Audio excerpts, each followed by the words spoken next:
인도 IT 매체 마이스마트프라이스와 9일 모바일스는 올 하반기에 출시 예정인 애플의 차기 스마트폰 아이폰 14와 아이폰 14 프로의 디자인 캐드 도면을 공개했습니다. 다만 이번 소식을 전하기 전 이 아이폰 14의 캐드 도면은 신뢰도가 꽤 높은 소스에서 실제 아이폰 14의 디자인이 아닐 것이다 라는 주장이 존재하고요. 동시에 작년 아이폰 13 시리즈가 출시되기 전에 9일 모바일스가 공개한 아이폰 13 프로의 캐드 도면 같은 경우에는 실제 아이폰 13의 디자인과 거의 동일했습니다. 이 두 가지 사안을 감안하고 시청해주시면 감사하겠습니다. 먼저 마이스마트프라이스가 공개한 아이폰 14의 캐드 도면입니다. 전체적인 디자인은 거의 차이가 없다시피 합니다.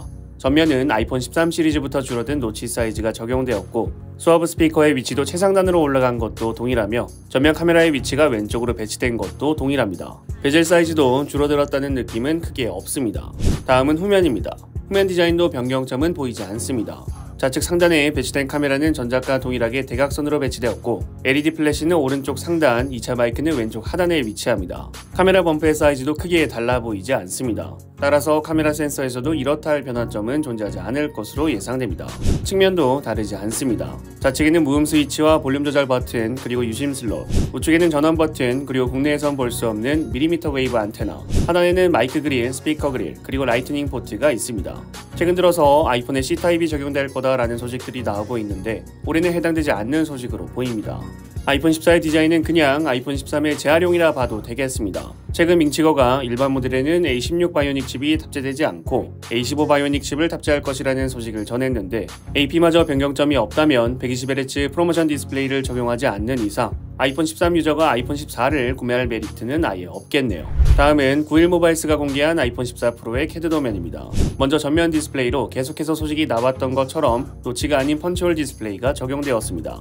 펀치홀의 형태도 예상대로 두 개로 나뉘어진 듀얼 펀치홀입니다. 다만 최근 나왔던 소식에 의하면 아이폰 14 프로 펀치홀의 크기가 예상보다 상당히 클 것이라는 이야기가 나왔었는데 이번 도면에 의하면 펀치홀의 크기는 그렇게 크지 않습니다. 그 밖에 베젤의 크기는 줄어들지 않은 것처럼 보이며 아이폰 13과 동일하게 수화부 스피커는 최상단에 배치되었습니다. 다음은 후면으로 전면과 다르게 후면은 디자인 변화가 없어 보입니다. 본체 사이즈 반을 넘는 카메라 범프의 크기, 삼각형으로 배치된 카메라 렌즈, 우측 상단에 배치된 LED 플래시, 하단에 배치된 라이다 센서와 2차 마이크까지 동일합니다. 측면도 다르지 않습니다. 좌측 측면의 무음 스위치와 볼륨 조절 버튼, 유심 슬롯, 우측 측면은 전원 버튼. 그런데 이번 렌더링에서 밀리미터 웨이브 안테나는 보이지 않네요. 하단에는 스피커 그릴, 마이크 그릴, 그리고 라이트닝 포트가 위치합니다. 스피커와 마이크는 구멍 개수까지 동일합니다.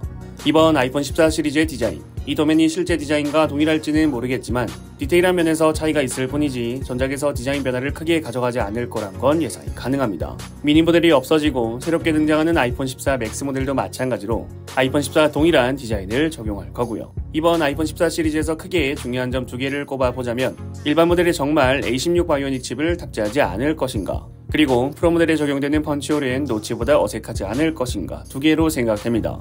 프로 모델 한정으로만 펀치홀이 적용된다는 게 너무나도 안타까운 상황이긴 하지만 6년 만에 노치에서 벗어나는 아이폰입니다.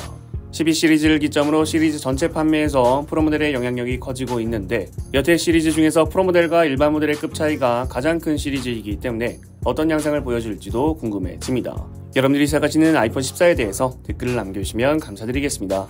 시청해주셔서 감사합니다. 지금까지 알비였습니다.